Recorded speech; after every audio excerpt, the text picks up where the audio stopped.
ভর্তা পছন্দ করে না, আমার মনে হয় এমন মানুষ খুঁজে পাওয়াই যাবেন না। ভর্তা কম বেশি সবাই পছন্দ করে। তো আমার তো ভীষণ পছন্দ, আমি এই জন্য আজকে চলে আসলাম ভর্তা বানাবো। তো বেশি আইটেমের ভর্তা বানাবো না, যদিও বা আগে থেকে কোনো চিন্তা ভাবনা করি নাই যে ভর্তা বানাবো, কোনো প্ল্যান ছিল না।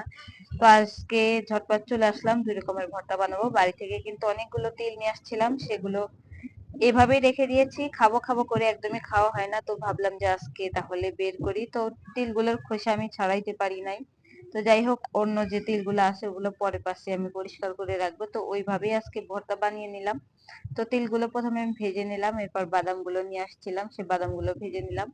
এখন এই যে এখানে পেঁয়াজ মরিচ ভেজে রেখেছিলাম, তো সেগুলো কিন্তু আমি বেটে নিলাম একসাথেই, কারণ দুইটা ভর্তার মধ্যে কিন্তু একই মশলা ব্যবহার করব। তো এই কারণে একসাথে বেটে ওইটা একটু আলাদা করে রেখে দিলাম। এটার সাথে তিল দিয়ে দিচ্ছি, আর ওই সামান্য ভর্তা যে রেখে দিলাম ওইটার সাথে আবার বাদাম দিয়ে দিব।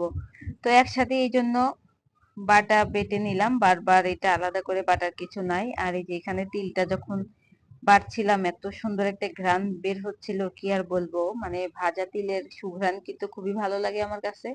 তো ভর্তা কিন্তু ঝটপট এই যে বাটা হয়ে গেল। তিলটা বাটতে একটু কষ্ট হয়েছে, যেহেতু খোসাগুলো ছাড়ানো হয় নাই, একটু সাবড়া সাবড়া রয়ে গেছে। তো আপনারা যারা তিলের ভর্তা খাবেন অবশ্যই খোসাটা সুন্দর করে ছাড়িয়ে নেবেন। আর বাদাম ভর্তার তো কোনো তুলনাই হয় না, এটার কথা আর কি বলবো। আমার ফ্যামিলিতে ছোট থেকে বড় সবাই পছন্দ করে।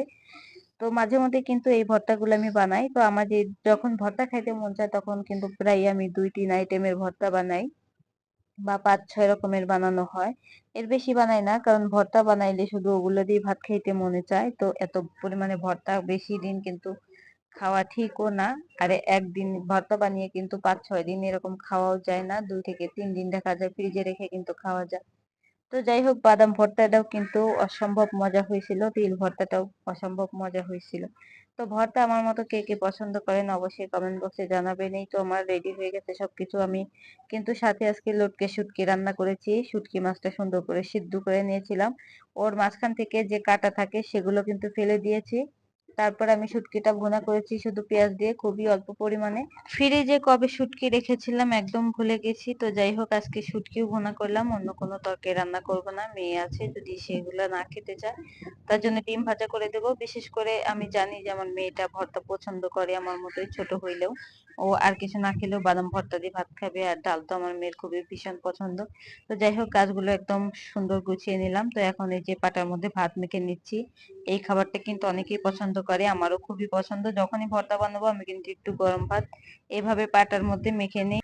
এই ভাত মাখানোটা আমার ভীষণ পছন্দের। গ্রামে তো এই পাটায় মাখানো ভাত খাওয়া নিয়ে অনেক ধরনের কুসংস্কার কথাও আছে।